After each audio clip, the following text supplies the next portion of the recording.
le Seigneur, shalom.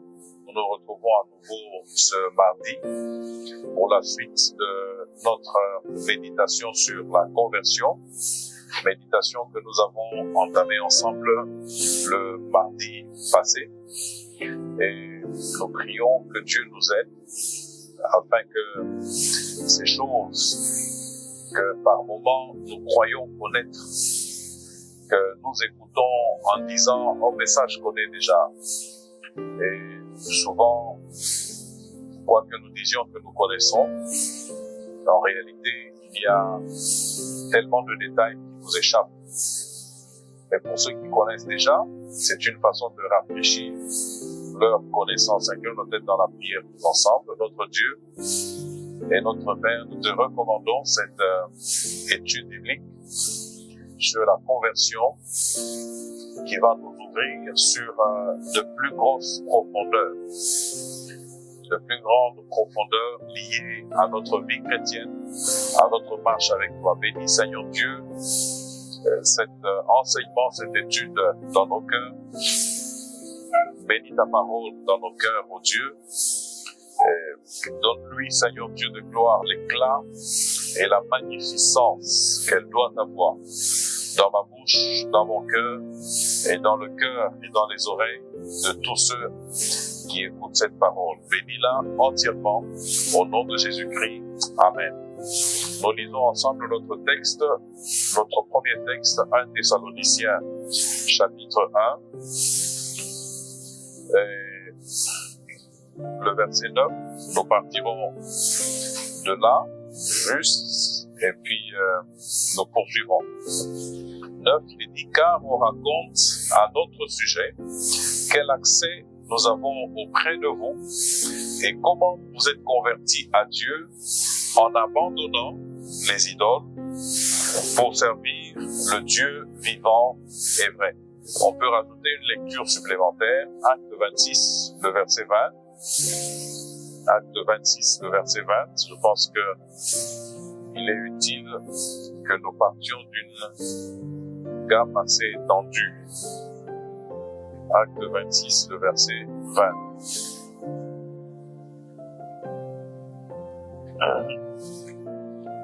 20, c'est dit, à ceux de Damas, je commence à 19, en conséquence, roi Agrippa, je n'ai point résisté à la vision céleste. À ceux de Damas d'abord, puis à Jérusalem, dans toute la Judée, et chez les païens, j'ai mieux de la repentance. J'ai prêché la repentance et la conversion à Dieu. On se convertit à Dieu, comme nous l'avons dit la fois passée. Il n'est pas juste question de dire la conversion tout court, mais la conversion à Dieu. N'est-ce pas? Nous finissions la fois passée en nous disant que la conversion est un acte délibéré, n'est-ce pas? Volontaire. C'est l'homme qui décide de se tourner vers Dieu. La conversion est un acte volontaire, délibéré. L'homme décide de se tourner vers Dieu. L'homme n'est pas forcé d'aller à Dieu, mais il décide librement. Vous savez, j'aimerais le répéter encore aujourd'hui. Dieu nous a fait à son image et à sa ressemblance. Et un des éléments qui font la ressemblance et l'image, n'est-ce pas, l'image de Dieu et la ressemblance à Dieu, c'est la capacité de choisir librement, n'est-ce pas, sans contrainte. Et Dieu respecte ça chez l'homme. Il respecte le choix de l'homme. Dieu propose, il insiste, mais en définitive, en dernier recours, c'est l'homme qui décide. Voilà pourquoi Dieu n'est pas intervenu dans le jardin d'Éden lorsque Adam et Ève étaient en train de chercher à manger le fruit de l'arbre. Parce que quelqu'un dira, mais pasteur, Dieu qui aimait Adam et Ève, pourquoi est-ce qu'il n'a pas couru pour dire à Adam, tu ne dois pas manger? Non, Dieu n'a pas couru parce qu'il avait installé dans l'homme un mécanisme qui faisait de l'homme justement une une représentation de Dieu, l'image de Dieu, dit que l'homme était censé pouvoir choisir librement d'obéir à Dieu. L'homme devait choisir librement d'obéir à Dieu. Et c'est ainsi que dans la conversion aussi, ça doit être un acte délibéré, un acte volontaire, n'est-ce pas? L'homme librement, n'est-ce pas, sans contrainte, sans que Dieu ne lui impose le choix, l'homme doit pouvoir choisir. Et Dieu veut que nous puissions l'aimer librement, non pas parce qu'il nous a contraints, non pas parce qu'il nous force, mais simplement parce que nous avons choisi de pouvoir l'aimer, et cela en toute liberté. Il est important que nous puissions retenir cet élément-là, l'aspect volontaire, l'aspect délibéré dans la marche avec Dieu. Dieu tient compte de cela, Dieu respecte mon choix, Dieu respecte mes décisions, n'est-ce pas? Alors, aujourd'hui, nous partons d'un premier point. Nous nous disons ensemble que la conversion, c'est le mouvement de l'homme vers Dieu. La conversion, c'est le mouvement de l'homme vers Dieu. L'homme va vers Dieu. L'homme se tourne vers Dieu. C'est d'abord cela la conversion. La conversion, c'est une rupture avec la vie ancienne, n'est-ce pas? Avec l'ancienne vie, une rupture. L'homme fait mouvement vers Dieu. Ça s'appelle la conversion. Plus tard, nous allons voir Dieu qui reçoit le mouvement de cet homme qui est venu vers lui. Ça s'appelle la régénération. On va y arriver tout à l'heure. Alors Dieu, l'homme fait mouvement vers Dieu. Et à ce moment-là, qu'est-ce qui se passe? Eh bien, Dieu reçoit cet homme. Il doit y avoir une rupture avec l'ancienne vie. Pour donner un exemple, une illustration, afin que nous puissions bien comprendre, pour ceux qui ont fréquenté plus ou moins la nature, ils ont pu observer la transformation, la métamorphose d'une chenille qui devient un papillon, n'est-ce pas? Et pour ceux qui ont effectivement vraiment fréquenté la nature, ils ont pu voir un serpent changer de peau, n'est-ce pas? Personnellement, j'ai déjà vu à plusieurs reprises ce mouvement-là du serpent qui est en train de changer de peau. Ça s'appelle une mue, n'est-ce pas? Lorsque le serpent change de peau, il ne change pas dans sa nature. Il reste serpent. Ça n'a pas changé, c'est un serpent. Tandis qu'une chenille qui fait sa métamorphose, elle entre dans un cocon, et puis à la sortie de ce cocon, ce n'est plus une chenille, désormais c'est un papillon. Donc la nature de la chose est changée. La personne, plutôt l'insecte, s'est transformé en papillon. C'était d'abord une chenille qui rampe, n'est-ce pas? Dans certains milieux, il y a des chenilles même qui sont bonnes à la consommation. Mais une fois que c'est déjà devenu un papillon, je ne vois pas quelqu'un aller attraper un papillon pour le mettre sur son assiette et manger. Non, ça devient quelque chose de totalement différent. C'est ça l'image qu'il y a dans la conversion, n'est-ce pas? Du verbe grec métanoéo, n'est-ce pas? La conversion, c'est la métanoïa, c'est-à-dire cette transformation-là. L'homme se tourne vers Dieu et quelque chose en lui change. Gloire au Seigneur. Alors, si ma nature intime n'est pas changée, j'ai juste fait une mue, n'est-ce pas? Et je n'ai pas connu une conversion, je n'ai pas connu une métamorphose. Je reste le même, sauf que tout simplement, j'apprends à dompter l'animal que je suis, n'est-ce pas? Dieu, lorsqu'il vient dans l'homme, il ne vient pas pour améliorer l'homme abîmé, non. Il vient pour le recréer, n'est-ce pas? à travers la conversion et la régénération que nous allons citer tout à l'heure, la nouvelle naissance, eh bien, c'est un travail de recréation que Dieu commence dans l'homme. Dans l'ancien, Dieu se met à créer le nouveau, n'est-ce pas?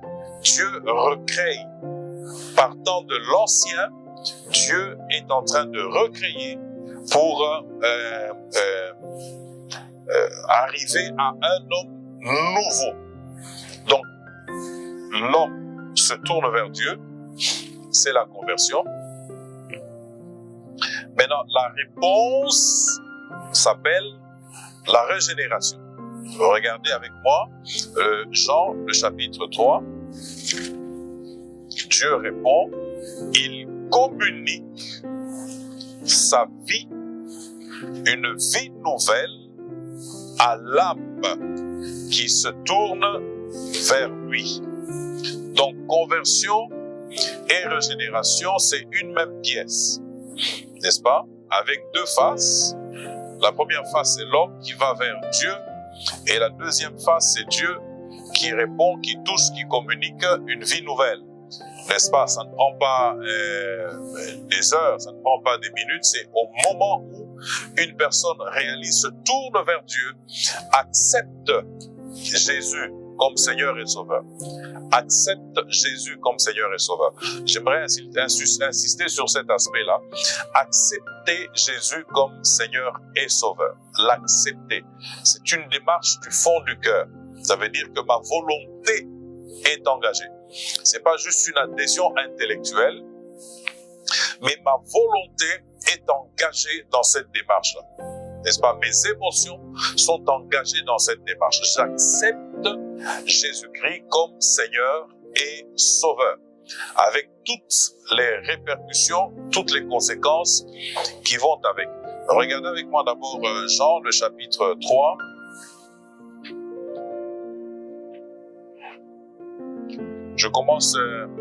On peut commencer au premier verset. Mais il y eut un homme d'entre les pharisiens nommé Nicodème, un chef des Juifs, qui vint, lui, auprès de Jésus de nuit, et lui dit, Rabbi, nous savons que tu es un docteur venu de Dieu, car personne ne peut faire ces miracles que tu fais si Dieu n'est avec nous. Mais Jésus lui répondit, en vérité, je te le dis, si un homme ne naît de nouveau, n'est-ce pas? Naître de nouveau. La régénération.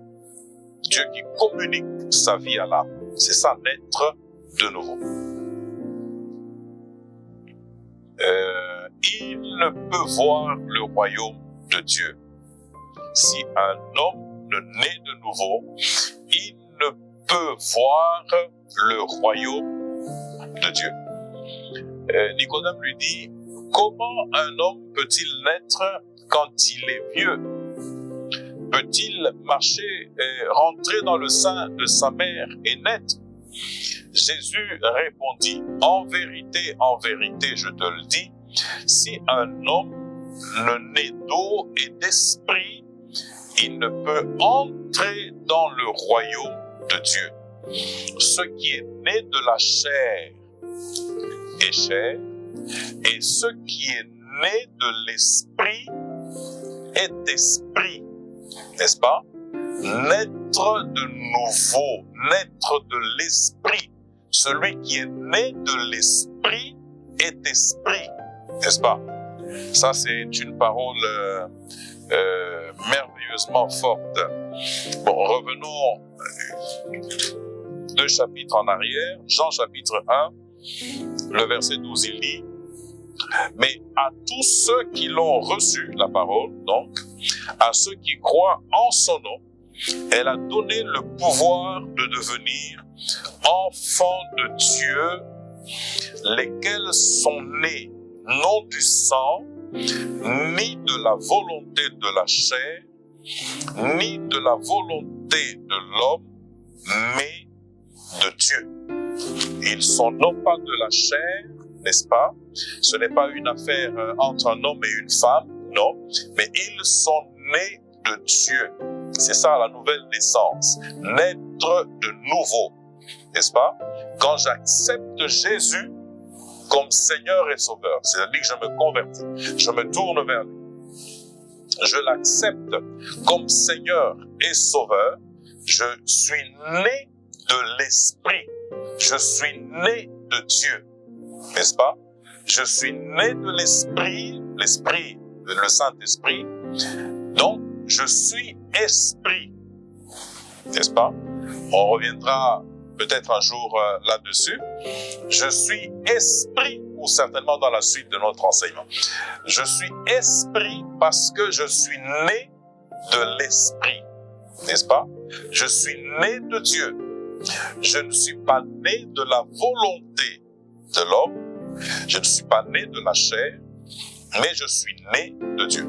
Donc, je me tourne vers Dieu, j'accepte Jésus comme Seigneur et Sauveur. La vie de Dieu est donnée à mon âme, n'est-ce pas? Quelque chose de nouveau commence en moi, n'est-ce pas? Je suis né de Dieu à ce moment-là. Dieu m'a rencontré, n'est-ce pas? Et quelque chose s'est produit en moi, je suis né de Dieu. N'est-ce pas? Donc, le miracle qui se produit donc à la conversion, le miracle qui se produit à la conversion, parce que nous disons que le plus grand miracle qu'un homme puisse expérimenter, c'est la nouvelle naissance. C'est le plus grand miracle, n'est-ce pas? Le salut. Je suis sauvé. Je suis né de nouveau. C'est le plus grand miracle qu'un homme puisse expérimenter, n'est-ce pas? Et sur la lancée, nous disons que le miracle qui se produit au moment de la conversion, c'est donc la vie de Dieu qui est communiquée, qui est introduite dans l'âme de l'homme. La vie de Dieu est introduite dans l'âme de l'homme, n'est-ce pas? Le changement de nature, un changement de nature s'opère à ce moment-là, n'est-ce pas? Dans l'être que je suis, parce que je me suis tourné vers Dieu, parce que j'ai accepté Jésus comme Seigneur et Sauveur. Alors, il y a désormais dans celui, n'est-ce pas, qui naît de Dieu, il y a dans celui qui accepte Jésus comme Seigneur et Sauveur, n'est-ce pas, désormais, il y a deux hommes, deux natures, n'est-ce pas, deux natures désormais. Il y a le vieil homme, n'est-ce pas, qui se corrompt toujours plus, et il y a l'homme nouveau, n'est-ce pas, parce que je suis né de Dieu, eh bien, ce quelque chose qui est né de Dieu, c'est l'homme nouveau, n'est-ce pas, qui est esprit, essentiellement. Nous le voyons dans le texte, ce qui est né de l'esprit est esprit, n'est-ce pas? Et c'est ça que Dieu a voulu dans cette nouvelle création. Parce qu'il est question d'une nouvelle création. On le verra tout à l'heure dans un verset, dans 2 Corinthiens 5, le verset 17. C'est une nouvelle création que Dieu commence. Et cette nouvelle création est d'abord esprit, n'est-ce pas? Dans cette nouvelle création, dans ce principe de nouvelle création, je suis esprit, n'est-ce pas? Je suis un esprit, n'est-ce pas? Regardez avec moi, revenons dans ce texte, le Jean chapitre 3, le verset 6. Ce qui est né de la chair est chair. C'est-à-dire que l'homme qui est né de femme, qui est né de la relation entre un homme et une femme, il est chair. C'est un homme, comme on le dit, un homme naturel, n'est-ce pas? Il est dans la dimension naturelle. Et Paul utilise un terme un peu plus loin, un terme un peu fort, qui peut paraître un peu choquant. Il dit c'est un homme animal, parce qu'il est né n'est-ce pas, de cette dimension-là, une dimension animale, donc il reste un homme animal. Dans l'homme animal, on le verra plus tard, l'aspect esprit est inexistant, ou est mort, pour ainsi dire. Et pour ceux qui vont dans les sciences occultes, eh bien, les esprits mauvais, les démons, établissent certaines connexions et réveillent l'esprit de cet homme pour de très mauvaises choses, pour le conduire vers de plus mauvaises choses. Bon. Donc, il y a désormais en nous deux natures. La vieille nature et la nouvelle nature. N'est-ce pas? Le vieil homme, il se corrompt. Il se corrompt. Tandis que l'homme nouveau, n'est-ce pas, qui est esprit, cet homme nouveau, vous savez, cette vérité de la parole de Dieu, elle est exploitée de la mauvaise manière dans certains courants chrétiens, n'est-ce pas? Voulant trop mettre l'accent sur l'expression esprit ou sur la réalité esprit, on se déconnecte, on se déséquilibre plus ou moins. C'est ainsi qu'il y en a plusieurs qui sont assez déséquilibrés lorsqu'ils parlent de ces choses. Mais la parole de Dieu nous enseigne clairement que ce qui est né de l'esprit est désormais esprit. Donc celui qui se convertit, celui qui naît de Dieu, il est désormais esprit. Et qu'est-ce qui doit se faire? Et ce qui doit se faire, c'est que cet esprit-là, cet homme nouveau, cette nouvelle créature, cette nouvelle création est appelée à se développer et à croître. C'est ce qui est écrit dans Colossiens, le chapitre 3 et le verset 10. Lisons ensemble. Colossiens chapitre 3. Nous n'allons pas courir. Parce que à partir d'ici, nous allons plonger dans des profondeurs tout en restant plus ou moins légers pour permettre à ce que même les plus simples perçoivent clairement le message. Il est écrit, Colossiens 3, je commence au verset 5, il est dit « Faites donc mourir les membres qui sont sur la terre, l'impudicité, l'impureté, les passions, les mauvais désirs et la cupidité qui est une idolâtrie. C'est à cause de ces choses que la colère de Dieu vient sur les fils de la rébellion, parmi lesquels vous marchiez autrefois lorsque vous viviez dans ces péchés. Parmi lesquels vous marchiez autrefois lorsque vous viviez dans ces péchés.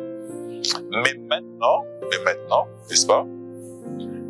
Une fois j'ai une fois prêché ce message, autrefois et maintenant. Mais maintenant, renoncez à toutes ces choses, à la colère, à l'animosité, à la méchanceté, à la calomnie, aux paroles déshonnêtes qui pourraient sortir de votre bouche. Ne mentez pas les uns aux autres, vous étant dépouillés du vieil homme. Vous étant dépouillés du vieil homme fondamental, vous étant dépouillés du vieil homme et de ses œuvres, ayant revêtu l'homme nouveau et ayant revêtu, ce que Paul écrit ici, c'est comme quelqu'un qui enlève un habit pour en mettre un autre, mais il n'est pas seulement question d'un habit, c'est un homme, un être, ça veut dire c'est ce changement, cette transformation-là. Ayant revêtu l'homme nouveau, qui se renouvelle dans la connaissance selon l'image de celui qui l'a créé. Qui se renouvelle dans la connaissance selon l'image de celui qui l'a créé. L'homme ancien est appelé à être détruit, tandis que l'homme nouveau que je deviens lorsque j'accepte Jésus comme Seigneur et Sauveur, à la nouvelle naissance, eh bien, l'homme nouveau que je deviens est appelé à se renouveler. C'est-à-dire qu'il est appelé à grandir. Il est appelé à croître. Il est appelé à se développer. L'homme nouveau que je deviens à ce moment-là doit pouvoir se développer. Il doit pouvoir grandir. C'est là toute la clé et tout le sens de la vie chrétienne tous les jours jusqu'à ce que le Seigneur revienne ou jusqu'à ce que nous puissions mourir. C'est là tout le sens donc de la vie chrétienne, n'est-ce pas? Amener ou marcher avec Dieu pour que l'homme nouveau que je suis se développe, qu'il croisse, qu'il grandisse. Il est dit ici, qu'il se renouvelle dans la connaissance, c'est-à-dire la connaissance de la parole de Dieu, n'est-ce pas? C'est la parole de Dieu qui nous fait croître. Il est dit, l'homme ne vivra pas de pain seulement, mais de toute parole qui sort de la bouche de Dieu. Cette connaissance, n'est-ce pas, c'est la parole que nous retrouvons ici dans les Écritures, n'est-ce pas, qui se renouvelle dans la connaissance. C'est-à-dire qu'au fur et à mesure que je suis en contact avec la parole de Dieu, eh bien, l'homme nouveau que je suis se renouvelle, il se développe, il mûrit, il grandit. C'est ça tout le sens de la vie chrétienne. Jusqu'à ce que j'atteigne la stature parfaite de Christ, jusqu'à ce que l'image de celui qui m'a créé soit pleinement formée en moi. C'est ça tout le sens de la vie chrétienne. Que l'image se développe en moi jusqu'à devenir parfaite en moi. C'est-à-dire que j'ai atteint la stature parfaite de Christ. C'est ce que Paul est en train de dire 2 chapitres plus loin, en arrière, lorsqu'il dit, dans Colossiens 1, 28, il dit, c'est lui que nous annonçons en exhortant tout homme et instruisant tout homme en toute sagesse, n'est-ce pas? Plus loin, il dit que vous soyez remplis de la connaissance de sa volonté. Mais nous évoluons plutôt ici. Tout homme en toute sagesse, afin de présenter à Dieu tout homme devenu parfait. N'est-ce pas? Tout homme devenu parfait. Il dit que la perfection, c'est pas quelque chose d'inné. C'est quelque chose que l'on acquiert au fur et à mesure. Cette perfection de l'homme nouveau, n'est-ce pas, et la stature parfaite de Christ en moi, c'est pas quelque chose d'inné, c'est quelque chose qui se développe. Au fur et à mesure que je suis en contact avec la parole de Dieu, au fur et à mesure que la connaissance me remplit, l'homme nouveau que je suis, l'esprit que je suis, se développe au fur et à mesure. Vous allez voir dans la littérature de l'apôtre Paul qu'il met que cette réalité-là, l'esprit, n'est-ce pas, l'esprit de l'homme que je suis, est très présente dans la littérature de l'apôtre Paul, très très présente dans la littérature de l'apôtre Paul. Et même lorsque vous regardez dans le Nouveau Testament, par-ci par-là, vous voyez que cela apparaît de manière assez claire, n'est-ce pas?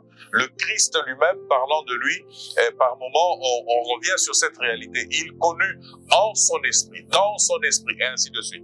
Bon, on y reviendra à la leçon qui vient au-delà de celle-ci, peut-être sur un autre plan, on reviendra là-dessus de manière plus élaborée et plus approfondie, n'est-ce pas? Donc, je reçois cette vie, je suis un homme nouveau, n'est-ce pas? L'homme nouveau vient en moi. Assez souvent, il vient avec fracas, il vient avec force. Mais vous voyez que une personne, dans ses premiers moments de marche avec Dieu, est animée d'un zèle incroyable pour Dieu, est animée d'un amour incroyable pour Dieu. C'est des moments où on est dans une audace de foi incroyable. N'est-ce pas? l'enfance. Un enfant, il est innocent, il ne voit pas le mal, il ne voit pas les côtés négatifs, il ne voit pas les mauvais côtés. Lui ne voit que ce qui est bien. Voilà, je suis né de Dieu. Ça, c'est quelque chose de formidable qui arrive.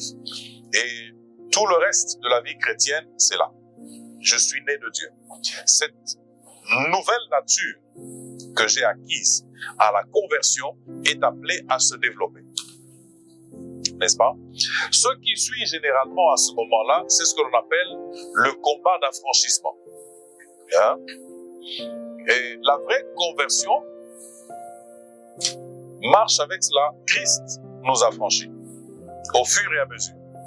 Quand vous lisez Romains 6, 1 à 8 et les suivants, vous allez voir que lorsque je ne suis pas en Christ, je suis esclave du péché.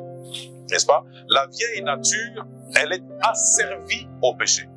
N'est-ce pas? La vieille nature porte en elle les marques du péché. La vieille nature porte en elle-même les gènes du péché. Ça, c'est la vieille nature. Elle porte en elle-même les gènes du péché. Donc, elle ne peut pas être améliorée. La seule issue, la seule vocation de la vieille nature, c'est la mort.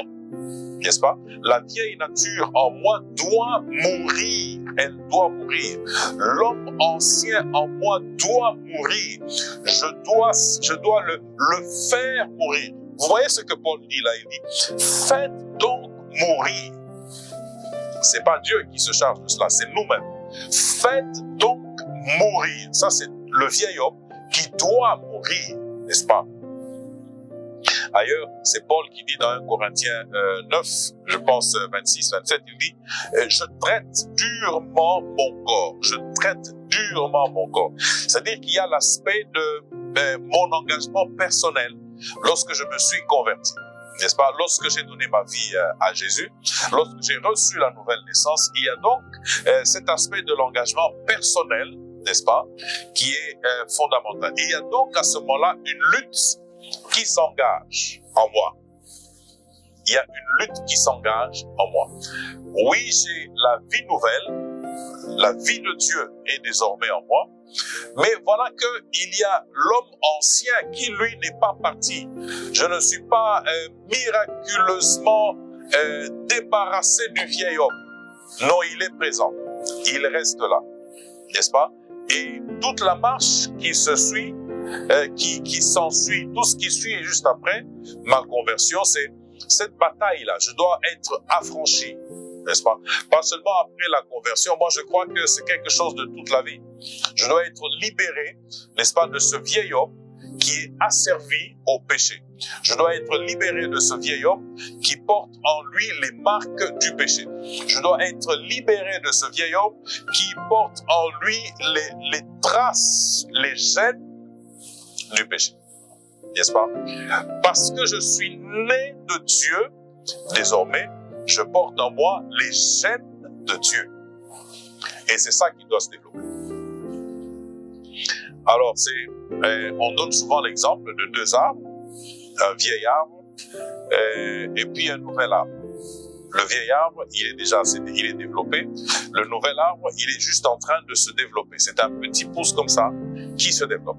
Nous avons donc la responsabilité d'entretenir ce petit arbre, l'entretenir pour qu'il se développe, et nous avons la responsabilité de cesser de nourrir le vieil arbre pour qu'il sèche, pour qu'il meure. C'est notre responsabilité. Si je nourris le vieil arbre, il continue de vivre. Il continue de se développer. Il fleurit. N'est-ce pas? Et si je ne nourris pas le nouvel arbre, ce qui arrive, c'est qu'il ne grandit pas beaucoup. Ou il ne grandit pas. Il ne se développe pas comme il le faut. N'est-ce pas? Parce que je ne l'expose pas au soleil. N'est-ce pas? L'exposition au soleil, c'est notre présence devant Dieu. Lui qui est le soleil de justice, le Christ, n'est-ce pas? Je ne l'expose pas suffisamment au soleil. Je ne le nourris pas, n'est-ce pas? Il n'est pas suffisamment arrosé par la parole de Dieu. Eh bien, cet arbre ne va pas se développer. c'est ce que l'on appelle un chrétien totalement charnel. N'est-ce pas? Il y a le nouvel âme, la vie nouvelle qui a commencé, mais que l'on n'entretient pas. Mais de l'autre côté, il y a le vieil homme, cet arbre ancien, que l'on est toujours en train de nourrir, qu'on est toujours en train d'arroser, et qui, lui, est en très bonne santé. N'est-ce pas? Toute la vie chrétienne, c'est cela. Faire mourir le vieil arbre pour développer le nouvel arbre. Qu'il se développe, n'est-ce pas? Qu'il grandisse. C'est ça tout le sens de ce que nous sommes en train d'expérimenter en tant que chrétiens. Maintenant, ce qui arrive dans l'Église, c'est quoi? C'est que vous avez une personne qui peut avoir donné sa vie à Jésus, qui peut avoir commencé la vie chrétienne, mais qui tout de suite est déroutée. Tout de suite, elle est déroutée. Et parce que tout de suite, elle est déroutée, elle ne grandit pas bien dans les choses de Dieu. Elle ne se développe pas. Spirituellement parlant, elle ne se développe pas. Cette personne-là ne se développe pas. La vie de Dieu dans cette personne n'est pas en train de se développer. Elle s'arrête quelque part. Et ça, c'est un danger. Parce qu'on a comme ça dans les églises des gens qui savent beaucoup de choses sur la parole de Dieu parce qu'ils ont entendu énormément de choses. Mais ils ont été déviés, détournés. Voilà pourquoi dans les églises qui s'organisent bien, il y a des cycles de formation. Il y a des cycles d'affermissement. On a commencé par le niveau de base. La personne entre. Et une fois là-dedans, il y a des niveaux de formation. Des niveaux de formation pour que la personne puisse se développer de manière harmonieuse, pour que la croissance de cette personne soit harmonieuse. Sinon, on a une personne qui ne grandit pas bien, qui ne s'est pas bien développée, n'est-ce pas? Je regardais un documentaire et on montrait un enfant suite à une mauvaise alimentation. Cet enfant ne se développe pas, il ne s'est pas développé. Il avait, l'enfant devait avoir 9 ans, 8-9 ans, mais il avait l'apparence d'un enfant de la taille d'un enfant de peut-être 4 ans, 5 ans, et avec une particularité, c'est que le ventre était énorme. Le ventre est énorme, mais la taille ne correspond pas à son âge. N'est-ce pas? C'est ainsi qu'on a aujourd'hui plusieurs dans l'église dont la taille ne correspond pas à l'âge. N'est-ce pas? Le ventre, il est énorme, il est ballonné. N'est-ce pas? C'est une maladie. Pourquoi? Parce que on est en train d'ingérer toute espèce de choses de la mauvaise manière et l'organisme spirituel n'arrive pas à tirer les nutriments qu'il faut, dont il a besoin pour pouvoir se développer. N'est-ce pas? On est parti dans tous les sens, dans des connaissances de tous les genres, mais on ne grandit pas. N'est-ce pas? Ma taille spirituelle ne reflète pas, n'est-ce pas, mon âge, le niveau de ma croissance spirituelle. N'est-ce pas? Je ne veux pas tomber dans le piège de ceux qui posent la question, mais qui veulent connaître l'âge de mon esprit. Non, mais ça, c'est une grosse erreur. C'est une terrible croissance spirituelle, n'est-ce pas? Et est-ce que je peux connaître la taille de mon esprit? Non. Non. Mais je peux être conscient que je suis en train d'évoluer avec le Seigneur. Je grandis au fur et à mesure tel que Dieu veut que je puisse grandir. On est généralement très pressé. On veut très vite devenir un chrétien assis. Très vite. Certains même d'ailleurs ont honte d'assister à des séminaires, des ateliers de formation qu'ils estiment trop élémentaires, trop rudimentaires. Ils aimeraient bien plutôt entrer dans des ateliers de formation, dans des séminaires de formation où l'on dit des choses, entre guillemets, d'un niveau très élevé. Mais les choses d'un niveau très élevé, c'est l'addition des choses élémentaires, n'est-ce pas? l'addition de tout ça. Mais lorsque vous n'additionnez pas correctement, vous n'êtes pas en mesure, ces choses, entre guillemets, de niveau très élevé, ne peuvent pas vraiment vous servir. Parce que vous n'avez pas développé les aptitudes qui conviennent pour pouvoir assimiler les choses d'un certain niveau. Donc, tout le travail à ce moment-là, c'est permettre à ce que l'esprit que je suis devenu, l'homme nouveau, cette nouvelle nature en moi, se développe, qu'elle croisse, qu'elle grandisse, jusqu'à atteindre la maturité, jusqu'à atteindre la stature parfaite de Christ. Ça, c'est fondamental. Lisons ce texte avant de continuer, 2 Corinthiens 5, le verset 17.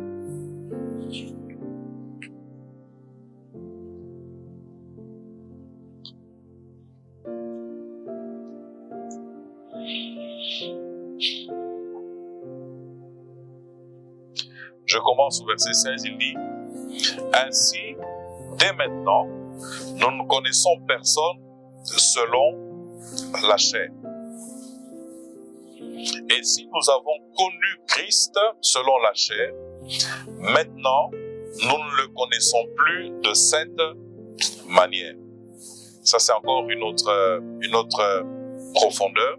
Mais verset 17, il est dit « Si quelqu'un est en Christ, il est une nouvelle créature. » N'est-ce pas? Certaines traductions ont « il est une nouvelle création. » Les choses anciennes sont passées et voici, toutes choses sont devenues nouvelles. Les choses anciennes sont passées, voici, toutes choses sont devenues nouvelles. Gloire au Seigneur.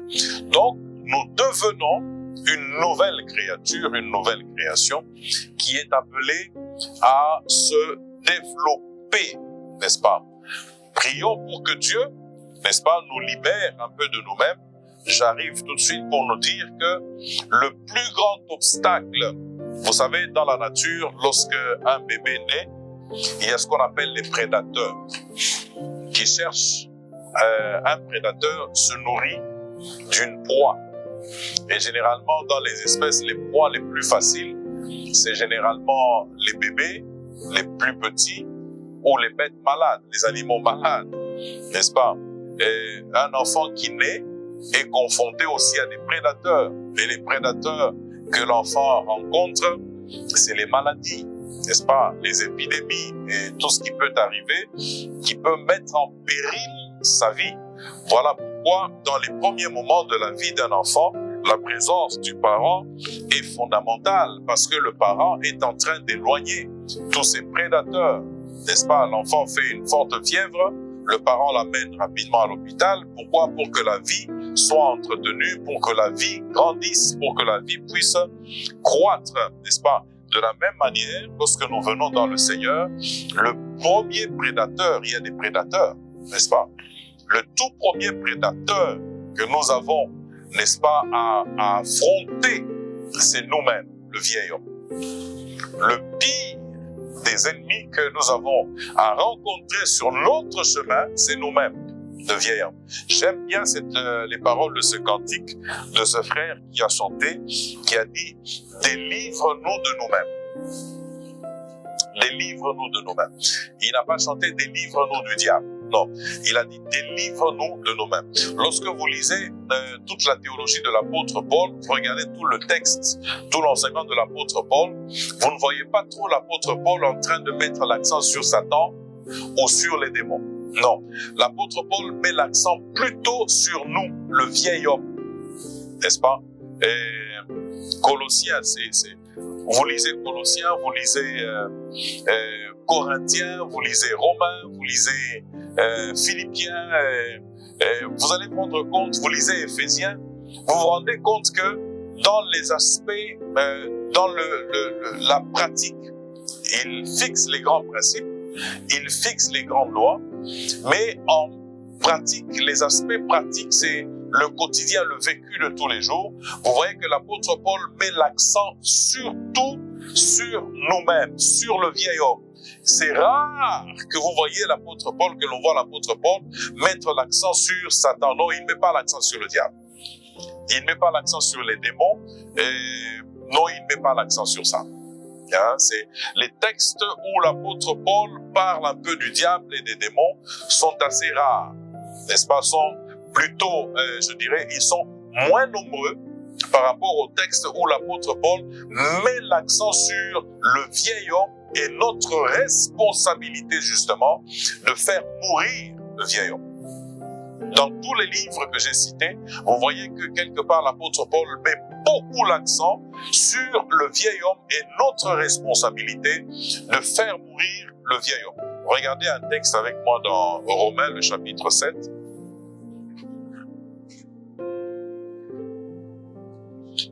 Il est intéressant. Vous voyez la lutte âpre qui peut se dérouler, le combat acharné qui se déroule dans l'homme qui s'est converti. Regardez Romains 7, je commence au verset 14, il est dit: nous savons en effet que la loi est spirituelle. Mais moi, je suis charnel, vendu au péché. Car je ne sais pas ce que je fais. Et ensuite, il dit: je ne fais point ce que je veux. Et je fais ce que je hais. Or, si je fais ce que je ne veux pas, je reconnais par là que la loi est bonne. Et maintenant, ce n'est plus moi qui le fais, mais c'est le péché qui habite en moi. Le vieil homme, la vieille nature. C'est le péché qui habite en moi. C'est lui qui est en train de faire cette bataille, de mener cette bataille.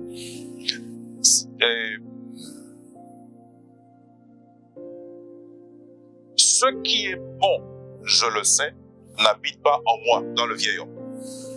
Voilà, il continue, il dit, c'est-à-dire dans ma chair. La chair ici, ce n'est pas le corps, mais c'est la vieille nature, le vieil homme. J'ai la volonté, mais non le pouvoir de faire le bien. Je veux. Car je ne fais pas le bien que je veux, et je fais le mal que je ne veux pas. Et si je fais ce que je ne veux pas, ce n'est plus moi qui le fais, c'est le péché qui habite en moi. Il répète. Je trouve donc en moi cette loi. Quand je veux faire le bien, le mal est attaché à moi. Car je prends plaisir à la loi de Dieu selon l'homme intérieur. L'homme intérieur, c'est l'homme nouveau dont nous sommes en train de parler, n'est-ce pas? La nouvelle créature. Je prends plaisir à la loi de Dieu selon l'homme intérieur. Mais je vois dans mes membres une autre loi qui lutte contre la loi de mon entendement et qui me rend captif de la loi du péché qui est où? Qui est dans mes membres. Misérable que je suis. Qui me délivrera du corps de cette mort? Si le texte s'arrêtait sur là, on serait dans une, comment je dirais, on serait dans une position de totale défaite. Mais ça ne s'arrête pas là-bas. 25, il est dit: grâce soit rendue à Dieu par Jésus-Christ notre Seigneur. Grâce soit rendue à notre Seigneur Jésus-Christ notre Seigneur. Ainsi donc, moi-même, je suis par l'entendement esclave de la loi de Dieu, et je suis par la chair esclave de la loi du péché. Nous voyons donc ces nouveaux concepts qui apparaissent dans le langage de Paul quand il parle par exemple de l'homme intérieur, n'est-ce pas? Il parle ici de l'entendement, n'est-ce pas? Il dit, ainsi donc moi-même je suis par l'entendement esclave de la loi de Dieu et je suis par la chair esclave de la loi du péché. Voilà, il y a cette expression autre, la chair, qui apparaît. Et ce sont des concepts, ce sont des expressions que nous allons analyser au fur et à mesure. Je voulais dire ceci, que la véritable différence entre les enfants de Dieu découle principalement de la manière dont le nouvel homme se développe ou pas. C'est la différence essentielle entre les enfants de Dieu. Comment est-ce que le nouvel homme est-il en train de se développer? Ou est-il en train de se développer? La différence, c'est pas le nombre d'années que je passe dans l'église.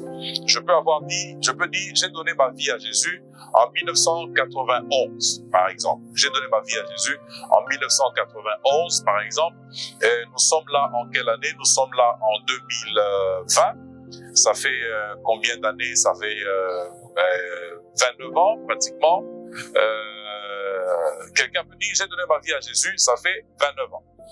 Ok, d'accord, tu as donné ta vie à Jésus, ça fait 29 ans. Est-ce que ta croissance spirituelle, ton niveau, ton degré d'expérience, est-ce que la somme des connaissances spirituelles que tu as capitalisées dans ton homme intérieur correspond au nombre d'années que tu es en train de présenter aux hommes? C'est là la question. La différence essentielle, c'est la manière dont le nouvel homme se développe. La manière dont nous faisons disparaître le vieil homme, n'est-ce pas? Il n'est pas dit le faire taire, il est dit le faire mourir. Parce que si je le fais taire, il finit par rejaillir à un moment donné et ça peut faire très mal. Donc, c'est la manière dont je fais mourir le vieil homme et la manière dont le nouvel homme se développe. On peut avoir été baptisé à deux le même jour, mais 5 années après, le premier frère est très avancé dans son expérience avec Dieu. C'est quelqu'un qui fait de grands progrès dans les choses de Dieu. Mais 5 années après, le deuxième frère n'a pas fait de grands progrès dans les choses de Dieu. Il n'a pas fait de grands progrès dans la foi. Qu'est-ce qu'on dira? Est-ce que spirituellement, ils ont le même niveau? Est-ce que spirituellement, ils ont le même âge entre Christ? Je ne pense pas que l'on dirait cela, quoiqu'ils ont été baptisés le même jour, parce qu'ils ont accepté le Seigneur le même jour, mais le développement spirituel du premier est de loin spirituel au développement du deuxième. C'est-à-dire que, in fine, après 5 ans, le premier frère, il a atteint une autre dimension, alors que le deuxième, il est toujours à une dimension, il est toujours dans les cases de départ. Donc la différence fondamentale réside là. La différence fondamentale ne réside pas dans le nombre d'années que l'on a fait dans l'église. La différence fondamentale, c'est plutôt la manière dont le nouvel homme s'est développé en moi. Comment est-ce que le nouvel homme s'est développé en moi? Comment est-ce que le vieil homme est-il en train de mourir en moi? C'est là la question fondamentale. Il est vrai que toute la vie durant, nous serons confrontés au vieil homme, à des degrés divers, selon que nous nous sommes davantage portés sur le développement du nouvel homme, ou que nous l'avons fait mourir. C'est à des degrés divers, n'est-ce pas? Lorsque je n'ai pas fait mourir le vieil homme, qu'est-ce qui arrive? Il arrive que plus tard, longtemps plus tard, il rejaillit et il peut m'amener à poser des actes que l'on n'attend pas de quelqu'un qui est, par exemple, à un niveau tel de responsabilité. Pourquoi? Parce que le vieil homme n'est pas mort suffisamment. Je ne l'ai pas fait mourir je l'ai entretenu d'une manière ou d'une autre, et je continue de marcher conduit par lui. Donc la différence fondamentale entre frères et sœurs dans l'Église, généralement, c'est celle-là. La manière dont l'homme nouveau est en train de se développer. Ce qui est né de l'esprit est esprit. N'est-ce pas? Si je suis né de l'esprit, c'est-à-dire que je suis esprit, et parce que je suis esprit, mon esprit doit pouvoir se développer. En se développant, eh bien, c'est l'image de Dieu qui se développe en moi. Je ressemble de plus en plus à Dieu. J'aime bien ça. Je ressemble de plus en plus à Dieu au fur et à mesure que mon esprit se développe. Le nouvel en moi se développe, le nouvel homme en moi se développe. Je ressemble de plus en plus à Dieu dans mon être, dans ce que je suis et dans ce que je fais. Dans mes actions, je ressemble de plus en plus à Dieu. C'est vers cela que nous devons tendre dans notre vie chrétienne. Davantage ressembler à Dieu dans ce que nous sommes et dans nos actions. Plus je ressemble à Dieu, plus je pose des actes de Dieu, plus j'ai un caractère qui ressemble à Dieu. Nous allons voir ça au fur et à mesure, mais regardez avec moi ici, au chapitre 8, nous allons faire une lecture pour nous arrêter aujourd'hui. Il n'y a donc maintenant aucune condamnation pour ceux qui sont en Jésus-Christ. En effet, la loi de l'esprit de vie en Jésus-Christ m'a affranchi de la loi du péché et de la mort. La loi du péché, n'est-ce pas? Le péché, une loi. L'esprit de vie, une autre loi. Car chose impossible à la loi, parce que la chair la rendait sans force, Dieu a condamné le péché dans la chair en envoyant à cause du péché son propre Fils dans une chair semblable à celle du péché.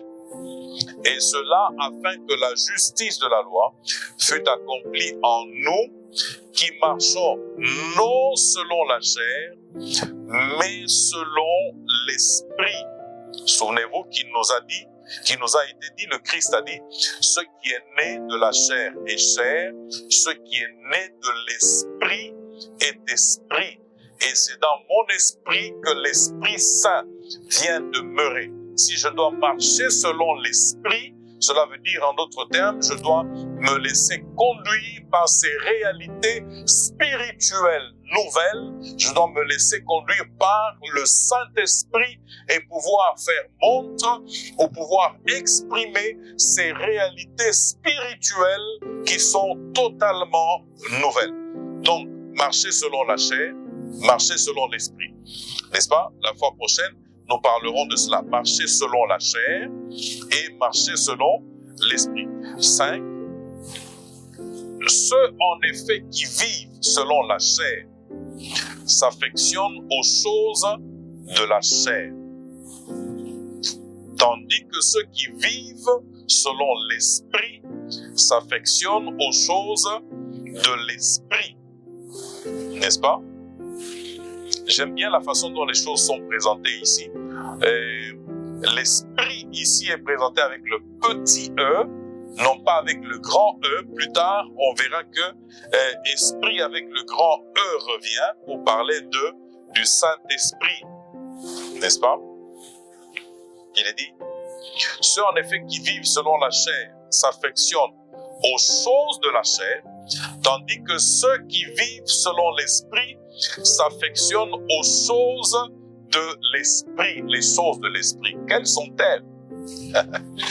Et l'affection de la chair, c'est la mort, tandis que l'affection de l'esprit, c'est la vie et la paix. C'est puissant comme parole, car l'affection de la chair est inimitié contre Dieu parce qu'elle ne se soumet pas à la loi de Dieu et qu'elle ne le peut même pas. Or, ceux qui vivent selon la chair ne sauraient plaire à Dieu. Pour vous, vous ne vivez pas selon la chair, mais selon l'esprit, si du moins l'esprit de Dieu habite en vous. Si quelqu'un n'a pas l'Esprit de Christ, il ne lui appartient pas. Pour aujourd'hui, nous allons nous arrêter là et nous reviendrons la fois prochaine pour voir ensemble marcher selon la chair et marcher selon l'esprit, inclinons nos têtes ensemble dans la prière. Alléluia. Dieu de gloire. Et recommandez-vous à Dieu, présentez-lui votre vie et bénissez cette parole dans votre cœur et méditez-la à la maison au fur et à mesure. Et à un moment donné, nous prendrons un temps plus ou moins long et nous prierons par rapport à ces choses. Élevez votre voix là que vous êtes et prions ensemble au nom de Jésus-Christ.